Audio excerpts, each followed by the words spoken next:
It was the afternoon of May 5th, 2021.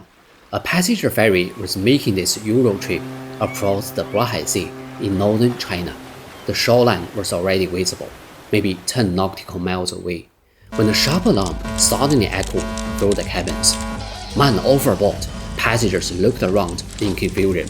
Crew members and the police rushed toward the deck, and there stood a man named Li Wei.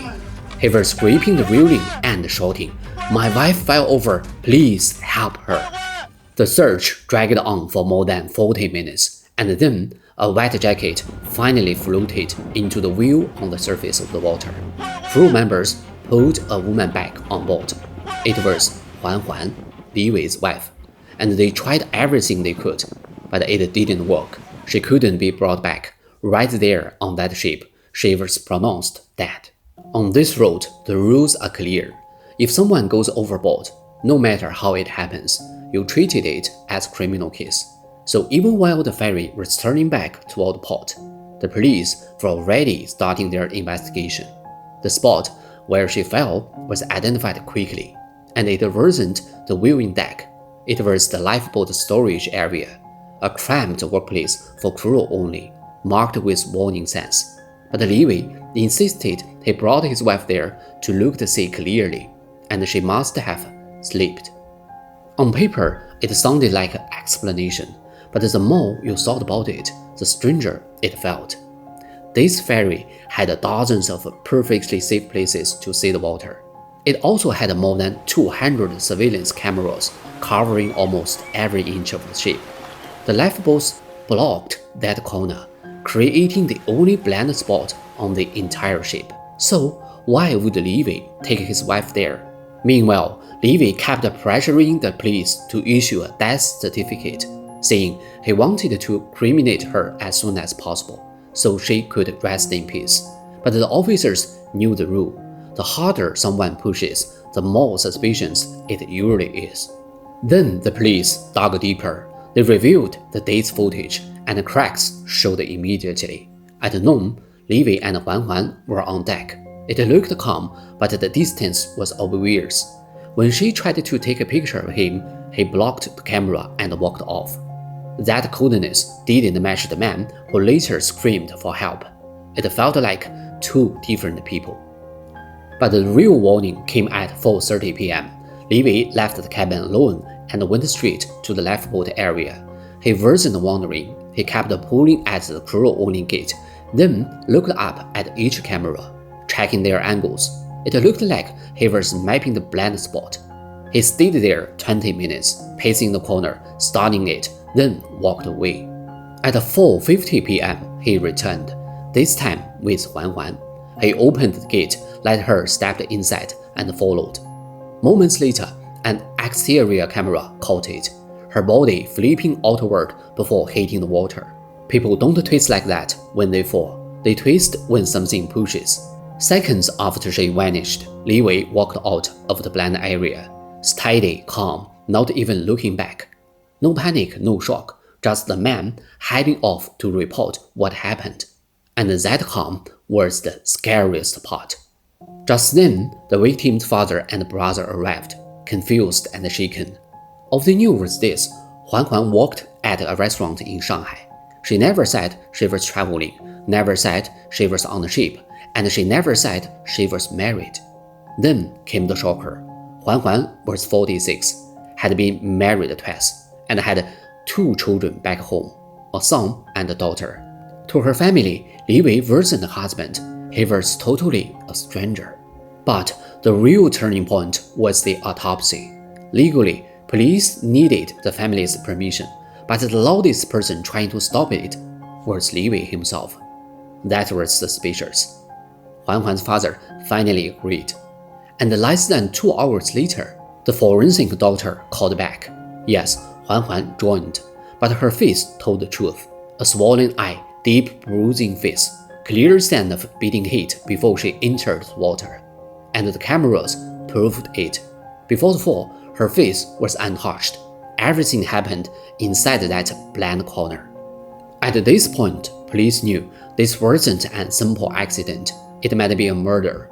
And now they needed to answer one question. Who was Li Wei really? Li Wei was 44, the owner of a small restaurant.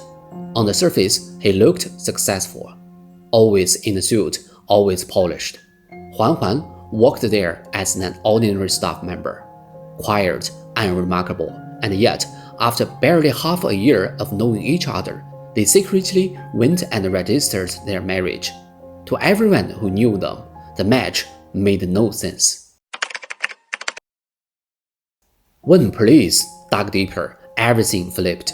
Li Wei wasn't wealthy at all. He was buried in debt. He had even taken out loans under Huan Huan's name and blew the money on himself. And then came something even worse. His social apps showed frequent messages with a 19-year-old college student. When police found the girl, she burst into tears. She thought she was Li Wei's girlfriend. She was planning to marry him after graduation.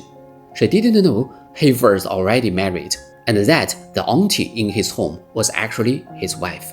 Most of their days, hotel bills, meals, she paid for them. She was a victim too. And just when police thought they had seen enough, Li Wei did something truly unbelievable. While he was still under police watch at the hotel, he went online trying to hire a prostitute. Officers called him on the spot. This wasn't a grieving husband. This was a man who didn't care that his wife was dead. By now, the picture was clear. Li Wei was a man who lived off less. He targeted vulnerable middle-aged women for marriage, seduced young girls for money, and ran his life on manipulation and deceit. This wasn't a moment of madness. This was who he was. And the police knew only one piece of the puzzle was still missing. Li Wei clearly wanted money, but why did he have to kill Huan Huan to get it? The kids took a turn no one expected. 1 week after Huan Huan died, her son walked into the police station with a messy handwritten note and made a shocking request. He wanted his mother cremated immediately. He told the police that Li Wei had made a deal with him. Once the insurance money came in, Li Wei would give him a cut and even transfer his BMW to him. At first, even the detectives hesitated. Would someone really kill just for a few thousands insurance payout? But the deeper they looked, the clearer it became. This was much bigger. They rushed to Shanghai overnight and pulled every insurance file tied to Li Wei. And as each folder opened, the truth peeled back, like a scam built step by step. Not long after marrying Huan Huan, Li Wei quietly bought 4 accident insurance policies in her name, all from different companies, and every single one listed him as the only beneficiary.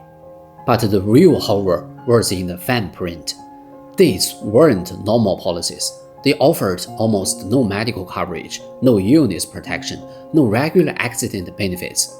Every major payout rested on one condition: death while using public transportation.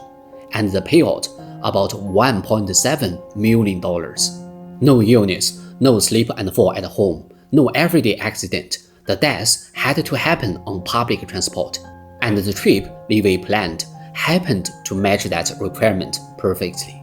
A plane crash, impossible. Too many survivors or witnesses. A train accident, same problem. Mass casualties.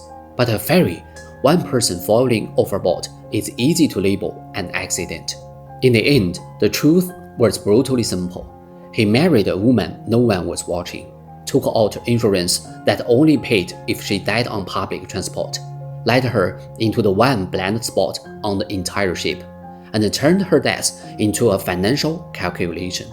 Not a husband, not even a man who lost control, just someone who saw a human life as a payout sheet. And maybe that's the part that scares us the most. Sometimes the danger isn't the monster who snaps. It is the one who plans, smiles, and pretends to love you, while already calculating your value when you are gone. If stories like this matter to you, share this. The more people understand how these scams work, the fewer predators get away with it. I'm Richard, this is It's Files. See you next time.